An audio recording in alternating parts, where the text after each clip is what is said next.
Well, spring is on the way, and here at Brimwood Farm I need to get those pheasant pens ready for the nesting season. I've got 7 different varieties of pheasant here, mostly really easy beginner varieties like golden pheasants, which are magnificent. And unless you're a passionate hobbyist, I don't think there's any reason to go and get some of the harder and more expensive ones to keep, because quite frankly, Goldens are beautiful. And now with the weather starting to warm up and the promise of eggs, pheasants don't normally start laying till about April, but that's only a couple of months away. It's time to sort out the aviaries. I've built a couple new pens in the field and get the pairs matched up and ready for the season ahead.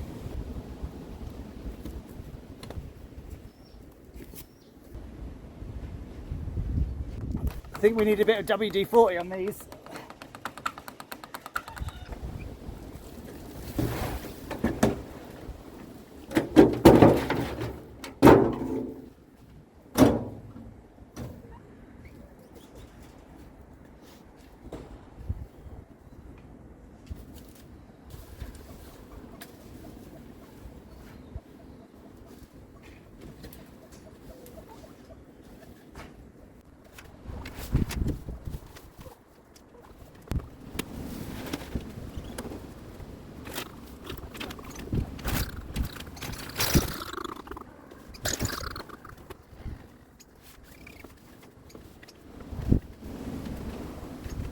Gosh, I love putting fresh bark into aviaries.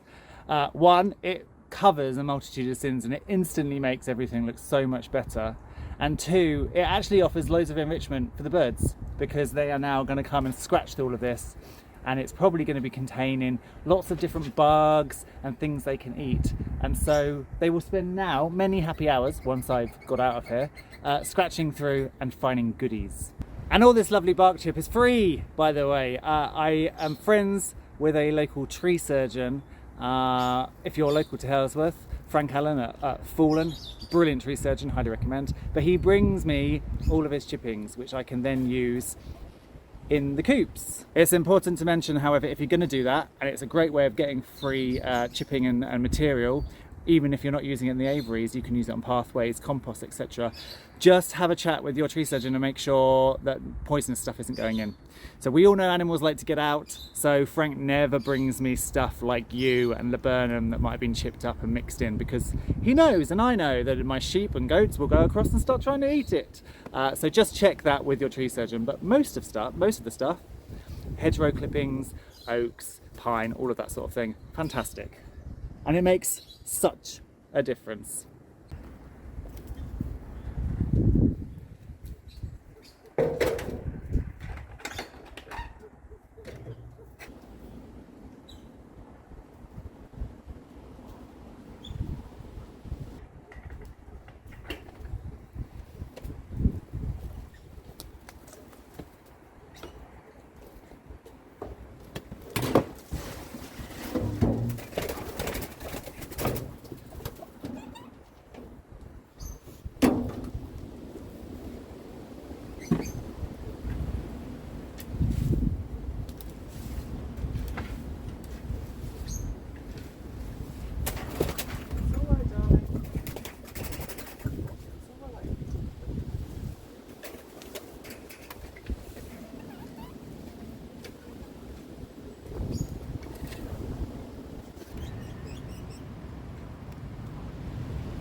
Looking at this chap in here, he's actually my oldest male, and he needs a beak trim. However, reeves are pretty hostile, so I'm going to wait till my friend comes so that we can hold him and clip his beak, because I don't want to try and do it on my own. Mainly because I don't want to stress him, but also his spurs are lethal and I don't want to get hurt either.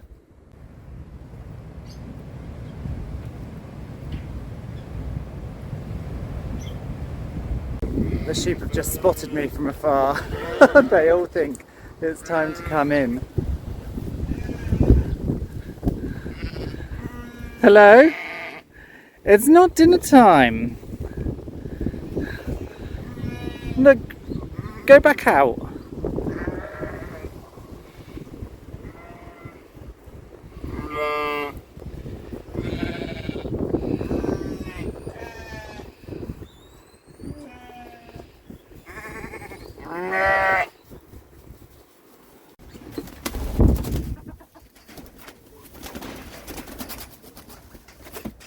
Now, unlike chickens and ducks who like to lay in nests, and we all know that ducks like to line their nests with down and make it really nice and cozy, pheasants, like the grey peacock pheasant, don't tend to follow a similar suit.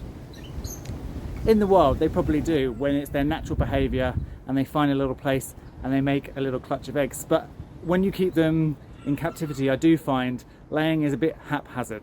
I like to try and put some straw in the nest boxes just to kind of show them where they should go, and I do find it works. They do tend to then lay their eggs in the straw, but I wouldn't say they made an actual nest, but it's nice to offer them the choice. So now I've sorted all of these pens with their fresh bark, their straw. So we've got the reeves, we got more reeves, we've got our grey peacock pheasants,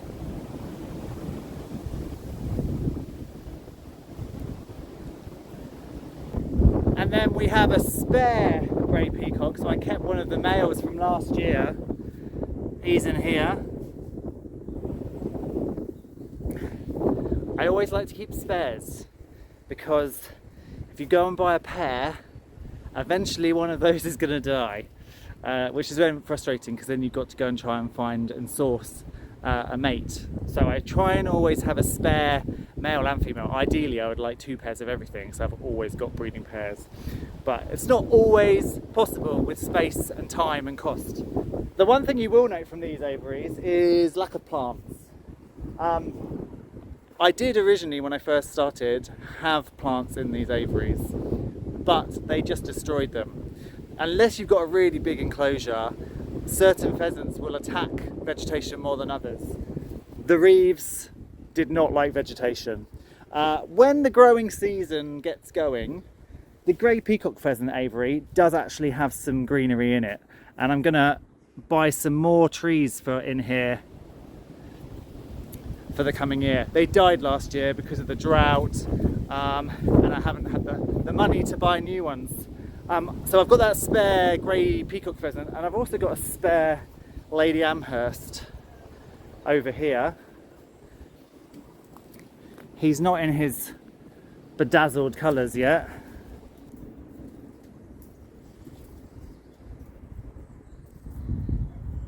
And this is my lovely little single lovebird. He's called Sherbet. His mate died last year. They came from a rescue centre, so I've no idea how old they were. Very sad. And so now I'm saving up some money so I can buy some more, because I don't want to have a single lovebird. I want him to have a little flock, and it'd be nice to buy him a mate. However, they're not sexually dimorphic. You can't tell the sexes apart, so I'm going to have to get several, and they're not cheap, so that's on the wish list. We now head out to the field where I've put some new pens in. The wind has still been doing some damage. These are roof panels that came off the top here, and it managed to rip them off, and I need to put them back on. But we'll go out to the pheasant pens.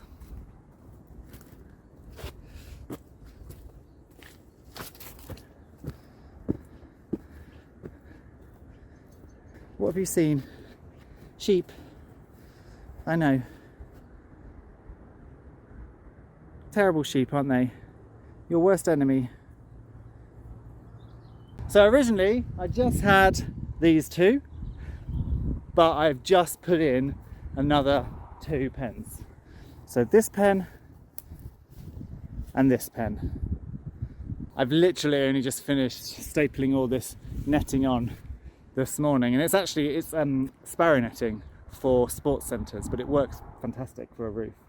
So I haven't finished, landscaping their aviaries. So literally it's just grass and a hut at the moment, and then the same with this one, grass and a chicken coop. And funnily enough, you can see where this has been up for a while, and you can see the difference in where this has been up and protected the grass, and this one's been up, and this one hasn't been up, and the sheep have been walking across the grass, so it's a lot muddier. And so because of that, that also informed my decision of who to put where. I've got 2 Lady Amherst, a pair, and I've got 3 golden pheasants, 2 boys and 1 girl. So I put the Lady Amherst in the coop that's slightly more muddy because there was 1 less bird, and also they don't seem to destroy everything as much.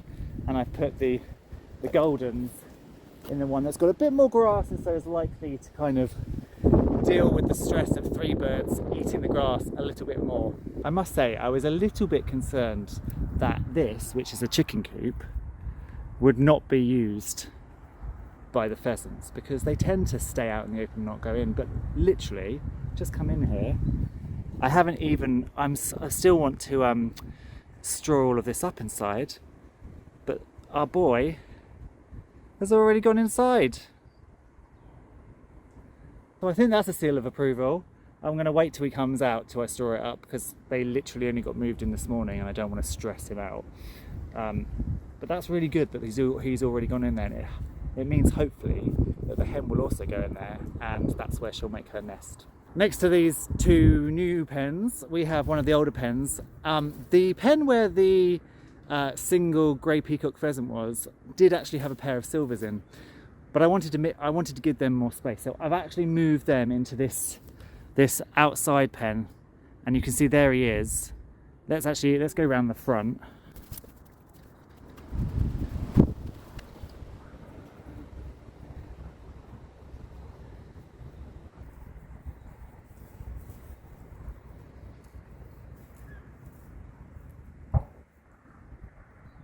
And so I have a trio of silvers in here, 2 hens and the boy. And actually it's quite nice. I did have the trio in that smaller aviary before, but one of the hens just got beaten up so much all the time. So she was actually moved out here, and she was living with the grey peacock boy and my tragopan female, who is actually still in here. She is just... you probably won't be able to see her. She is the master of disguise. I don't know if we can catch her. She is literally there. She's hidden in this little clump of grass. And the reason I've left her in there is she won't be able to, she's a tragopan, not a pheasant, slightly different, so she won't be able to interbreed. She's also very expensive, and so I don't want to stress her out and move her into a smaller run. My tragopan male died only a few months after actually buying the pair. So another thing on the wish list is to try and get a tragopan male, because she lays lovely, but obviously they're all infertile. So I really want to try and get a male this year. They're a few £100, so hopefully I can source one and buy one. And then hopefully again, when we sort this old pen out, we'll have another spare pen. And actually I do have enough panels to build another pen on the end, so I will have another empty pen. This is the pen where the Goldens and the Amherst came out of, and it was split in half, and I had the Goldens in the front end and the Amherst in the back. And you can see the Goldens destroy. They just destroy every living thing. Whereas the Amhersts, not as bad. And it would have been a lot better than that, but actually in the non-breeding season, I opened it up so they could have the whole lot because they were just trashing it. The other issue I have in this section is rats. Now obviously I have my wonderful farm cats, but this is basically protected from the farm cats, and there's food and there's water in there, and they just run across into the hedgerow, again where they're protected. So at the moment I've got a bit of a dilemma about how to deal with it. Now I'm totally loath to use poison because it will work to an extent, but as soon as you use poison, you're putting poison into the environment, because unless that rat is poisoned and you contain that rat and you take that rat away, the poison will get out into the environment. That rat might be eaten by an animal, it might work its way up the food chain. As soon as you put bait on the ground, then you've got bits of poison on the ground. So I just really do not want to go down that route. I had considered, now I've taken the pheasants out, to put Captain in here, the killer cat. But then I came to my senses and realised Yeah, that might work really well, but what happens if he then digs his way into the aviary next door and then kills all the pheasants, including my very extensive tragopan hen? So no. So I'm going to try live traps. I've got a load of live traps. I'm going to put a load of grain in them and see if we can catch anything.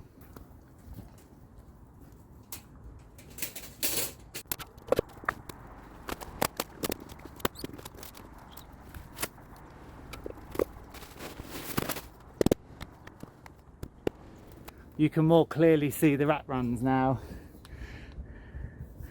Rat hole. Rat hole. The rats obviously are running along here. So we need to sort all that out. I also, now it's empty, want to reseed it. There's no point reseeding it until the rats are gone because they'll just eat all the seed. So I'm going to use these live traps.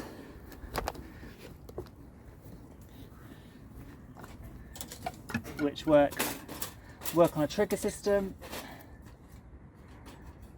Where is it? There we go. Just pops through there, and they run along, touch this. Can I get my pinky in there? And then it snaps shut.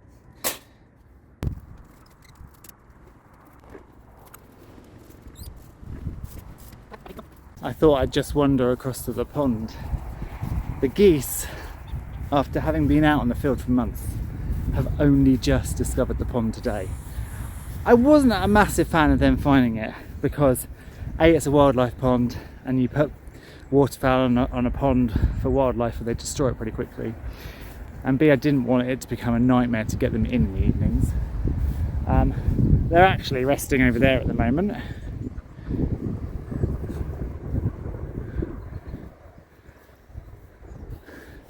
But I'm wondering whether they've shown the khaki Campbells where it is, because I don't know where the khaki Campbells are.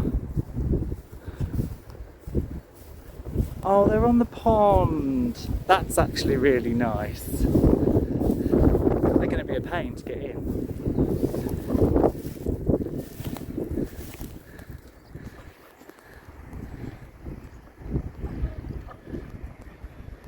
They're going to be a huge pain to get in. If I'm ever going to be able to get them in ever again. But let's hope this isn't their last day of freedom.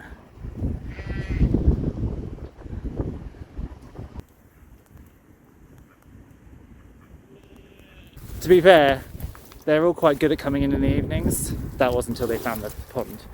But normally as the sun sets, when I come out, they're ready for food. So we'll see. I may, though, as spring comes along and the pond starts to wake up for wildlife, may have to shut the ducks and the geese away somewhere else, just so they don't destroy it. But hello. Are we okay? You are looking very pregnant, Portia.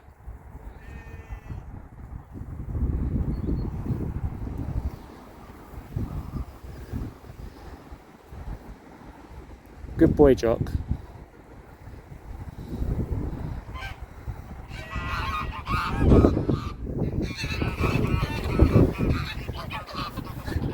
When they see me in this field, and it is, what, it's 2:30 now? So they're still going on winter hours. They're thinking, oh, Jeff's out here, it's 2:30, sun go down soon, surely it's time for dinner. But it's not, you've got longer out here. Susan, you've got longer, darling. You've got longer.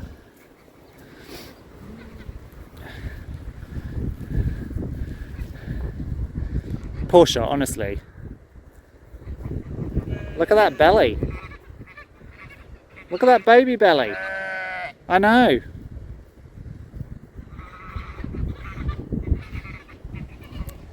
And geese, if you could do me a favour and tell your khaki Campbell friends to get off the pond and come in for dinner, that would be great. I am super happy with how the pheasantry has come together though, and happy that I've managed to move the birds around and get them set and get nests sorted and barks down, and look forward to eggs.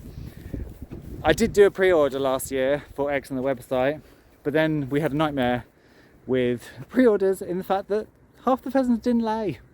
So this year, if you are local in the UK and you want hatching eggs, I will be doing it. but I'm not setting up a pre-order. I am instead, email me, the information is on the website, and I'll put you on the wait list. And then when eggs are available, I shall email you, and then we can sort out buying eggs and sending them out to you. But for now, I'm going to go and have a cup of tea, and I'm going to cross my fingers that those ducks come off the pond.